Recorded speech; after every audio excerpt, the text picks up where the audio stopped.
मैं जिन अपने कोर्समेट्स को मिला हूँ ना, वो सारे तो लाहौर में सर्व कर रहे हैं। वो कह रहे हैं कि जी सारा का सारा चीज़ ऑर्केस्ट्रेट की गई थी। जनरल साहब को इन्होंने इंटेलिजेंस बताई नहीं है, दिया ही नहीं, बताया ही नहीं कि जी क्या हुआ है। और जीएसएफ गायब हो गई है, क्यूआरएफ गायब हो गई है, डीजी रेंजर गायब हो गया है, जीओसी 11 डेव गायब हो गया है, इसका अपना चीफ ऑफ स्टाफ गायब हो गया है। इसके साथ सलमान के साथ एंड पे वो कहते हैं एक एमटीओ, यानी कि आपका जो ट्रांसपोर्ट ऑफिसर एएससी का होता है वो था, एक मेजर साहब। एक इसका कर्नल स्टाफ भागा भागा आया है, वो इत्तेफाक से पीछे रहता था शलवार कमीज़ में।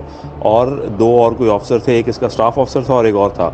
इन्होंने 15-20 मिनट निगोशिएट किया इन लोगों के साथ। और कहते हैं फिर बाद में वो शुरू में कहते हैं, बल्कि शुक्र है कि शुरू के जो 4-5 लड़के पीटीआई के अंदर पहुंचे हैं वो पठान थे। तो कहते हैं उनमें से एक ऑफिसर जो था, मेजर जो था, ही वॉज अ पठान। तो उसने उनसे पठान पश्तो में बात की। उसने कहा कि यार अंदर बेटियां हैं और बहनें हैं। तो वो कहता है वो फिर पीटीआई वालों ने लोगों को थोड़ा पीछे किया है। उन्होंने कहा कि जनरल साहब हम आपको कुछ नहीं कहेंगे, बट आप निकलें यहाँ से।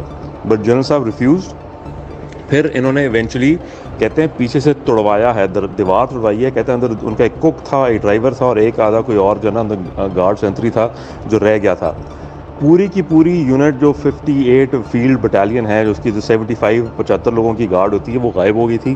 क्यूआरएफ गायब हो गई थी। वो कहते हैं पीछे से डीजी रेंजर्स को इसने फ़ोन किया, एसपी को फ़ोन किया, किस बंदे ने फ़ोन नहीं उठाया। कहते हैं फिर इन्होंने भागे वहाँ से, तोड़वा के गेट पीछे से दीवार तोड़ी है।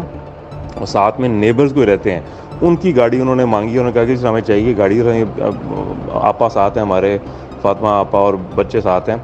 उन्होंने फिर गाड़ी दी इनको। कहते हैं 2 सिविलियन गाड़ियों में ये अपने पजामों ट्रैक सूट में वहाँ से कोर हेड क्वार्टर पहुँचे हैं। और कहते हैं कोर हेड क्वार्टर पहुँचने के बाद, कहते हैं जी उसके कुछ घंटे के बाद सीओएस जो होता है, चीफ ऑफ स्टाफ इनका होता है, ब्रिगेडियर जो है वो आया है।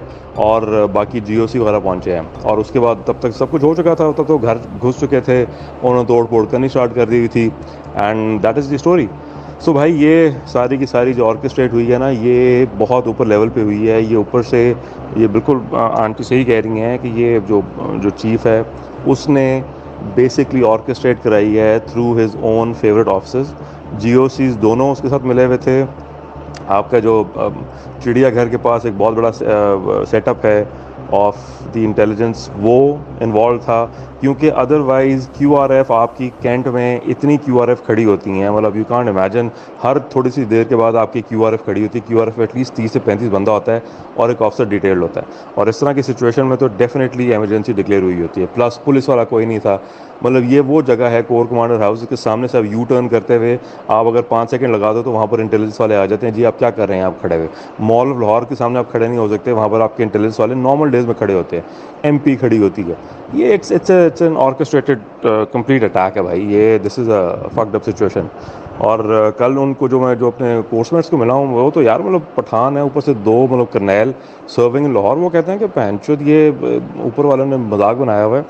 अल्लाह खैर रखे। बट वो I don't know what's going to happen. बड़ी इंटरेस्टिंग जो बात है, which is the timeline of his resignation and firing. वो कहते हैं जी रात 9 बजे इसको उन्होंने कमांड से हटा दिया था जनरल साहब को।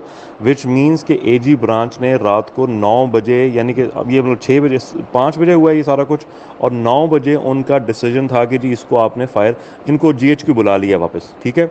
और अच्छा, बिफोर ही लेफ्ट जनरल साहब, before he left core head quarter में इसने बुला के कोर इंटेलिजेंस वालों और बाकी सारों को, एक तो खैर उनकी पतलून उतारी, but at the same time he order an official inquiry. वो ऑफिशियल इंक्वायरी इन्होंने आगे जाने ही नहीं दी है। वो कहते हैं जी जो आपका जो एजी ब्रांच थी उसने इनको कहा कि जी nothing doing, you come straight to GHQ. 2 दिन वहाँ पर रखा है इनको। आपा वगैरह यहाँ पर रही हैं, इनकी जो मिसेज वगैरह। और उसके बाद उन्होंने उसको रात को उसकी कमांड रिलिंक्विश करा दी थी, specifically because he had order an inquiry कि हुआ क्या है, ये गायब कहाँ हुए हैं सारे। इसका मतलब है कि अब वो no one is going to find out कि एग्जैक्टली क्या हुआ था, because they are hiding something. अगर इनको इतना शौक होता तो ये इंक्वायरी चलने देते। इनको इतना शौक होता अगर अपनी वो साख करने का, रखने का, तो इंक्वायरी चले। इन्होंने इंक्वायरी नहीं होने दी है। इन्होंने कहा कि जी in 3 to 4 hours he was fired, basically remove from his post, and then he was asked to resign. So ये बड़ी एक लंबी स्टोरी है और ये बहुत बड़ा कवर अप है। और अच्छा, a lot of people are now saying फौज के अंदर कि ये इरादा इनको ये नहीं था कि सिर्फ कोर कमांडर घर के अंदर तोड़वाएंगे। इनका इरादा था कि कोर कमांडर की फैमिली या कोर कमांडर को खुद इन्होंने शहीद करवाना था, ताकि PTI would have been completely जो है ना disbanded as a terrorist organisation. But वो अल्लाह का करना था, या मतलब जनरल साहब की अपनी वो, अच्छा पहले जनरल साहब आपा ने और जनरल साहब ने 15 मिनट उनको कहा कि बेटा हम आपको चाय बना के देते हैं, आप बैठो यहाँ पर आके हमसे बात करो। और बाय दैट टाइम खैर एनीवे सिचुएशन निकल चुकी थी। सो उनकी अल्लाह ताला ने उनको बचाया है और उनकी इज़्ज़त रखी है। So it's a very very serious situation and the trust in the top tier is now completely eroded. मुझे नहीं पता कि कैसे चल रही है इस वक्त फौज जो है, क्योंकि ऊपर वाला जो भाईजान जो हमारे जो इमाम साहब बैठे हुए हैं उनके बारे में तो जो कल वो जो 3-4 करनैल बात कर रहे थे, आप सोच के हैरान हो जाते हो कि बहनचोद हाउ इज़ दिस यूनिट और this command working. But anyway